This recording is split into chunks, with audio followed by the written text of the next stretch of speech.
So Sigma is dropping this new 20mm f2 lens for the very first time in focus camera history. We're going to Manhattan!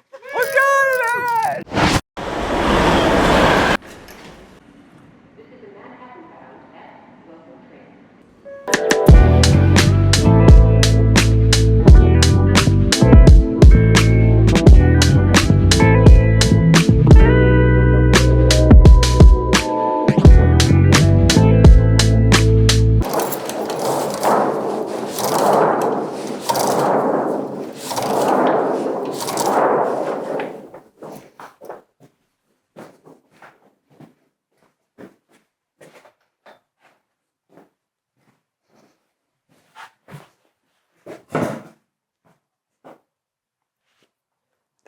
What's up, guys? Sigma just sent us their new 20mm f2 DGD. I wanted to like do a bit and I can't even follow through with the bit. All right. Sigma sent us their new 20mm f2 DGDN lens, which is part of their contemporary I series of compact premium primes for mirrorless cameras. This can be mounted on E and L mounts. Also in the I series is a 24, 35, and 65mm lens, so I'm really excited that Sigma has introduced an ultra-wide into that array, and I'm looking forward to what else they have in store for their I series, because these lenses are built like beasts. The metal construction, the magnetic cap, these are great lenses that are built well. I'm really excited to have tested this one out. We took it to Manhattan, as you guys have already probably seen. Got some photos and got some videos. Let's break it down today. Talking about the build of this new 20mm lens, it feels super sleek and durable in my hand with its all metal construction. It comes with a nice pedal hood on top, as well as a really cool magnetic lens cap, which is a small detail, but one that I really like that they included in their I series, because it just adds a little bit of zhuzh to the overall lens and its sort of premium feel. The lens itself is just 370 grams and 72.4 centimeters in length, making it really comfortable and compact for those who want to do a lot of traveling with it, which is something I imagine you would want to do with an ultra-wide lens like this. Its lightweight also makes it really easy to use on a gimbal to get even smoother shots with it. The lens's focus ring is on front and is extremely smooth to turn. It has a manual focus and autofocus switch on it, as well as the addition of an aperture ring towards the bottom of the lens, which is an addition I always love on a lens because it just also makes it feel more premium and is really easy to use on a gimbal when you're in different lighting settings. Instead of having to change your aperture on camera when it's on a gimbal, which could mess up with the balance, you can really easily reach over and switch it on the aperture ring itself. Lastly, it also includes a cover ring between the focus ring and the aperture ring, which just makes it a lot safer to detach and attach onto your camera body. We'll see how this lens performs out in the city in just a bit. First, I just want to say how impressed I am with the build and the construction of this lens. I really like the all metal body feel of it. I love the magnetic cap, and I just like the direction that Sigma is going with their I series. It's really impressed me just off the bat. We were able to test out the lens in a pretty harsh midday environment to really challenge it in both the photo and video department. For video, if you're doing any landscape, cityscape, or architectural videography, this lens does an amazing job as an ultra wide to show off these spaces. I particularly like the 20mm focal length because it doesn't warp the image too much like a 14mm may, but it does have more visual punch than just a 24mm. The lens was super easy to use on a gimbal, and with that focal length, you can produce some pretty stunning visuals.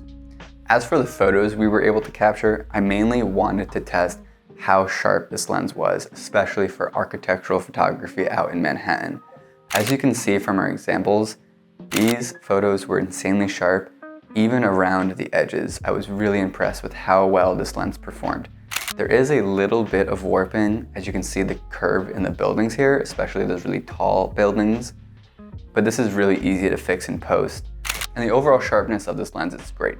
Especially in a city like New York, a 20mm lens like this is a fantastic choice to capture these real architectural giants that exist here.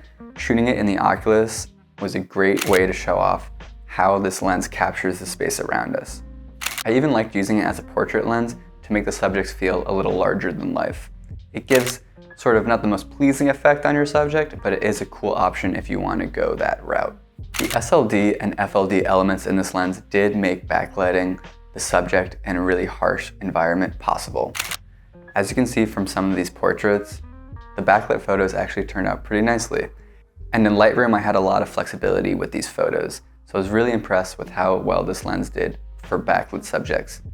As you can see in some of these photos, the flaring gets pretty intense, especially shooting at higher f-stops. In some of the portraits, it can be distraction, but I actually like the addition of it in some of the architectural photography.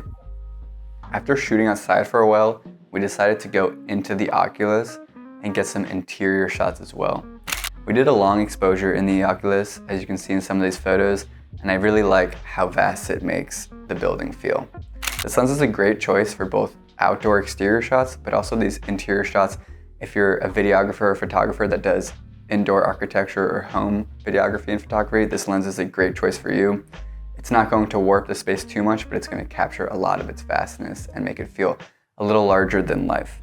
Unfortunately, I was unable to test this lens out for any astrophotography, but Sigma does claim that this lens is a great option for that as well. As for the autofocus on this lens, for photography, the auto eye focus on it was extremely fast.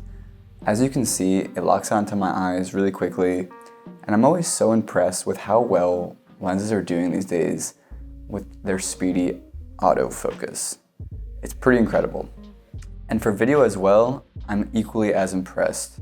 Whether I was walking in and out of frame or close and far from the camera, it keeps me in focus nearly the entire time. And I'm really impressed with how close I could actually get to the lens while staying in focus. It performed better in studio with more consistent lighting than I think it did outside, where the elements were a bit harsher. As you can see, when I'm outside getting closer and closer to the camera, it does have a bit of breathing, trying to find its focus, whereas when I'm in the studio getting as close to the camera, it does a great job keeping me in focus the entire time. So in the autofocus department, I gotta say this lens was really awesome. While I don't know the exact price of this lens as of making this video, as Sigma hasn't released that information yet, I can only speak strictly towards our experience of using it out in the field. Just from that experience alone, I gotta say I did love using this lens. The results of some of the photos we took turned out really well. The sharpness is probably what surprised me the most of this lens. Even around the corners again of those images, it stays really, really sharp. And then the build quality of this lens is also, again, fantastic, being really light and compact.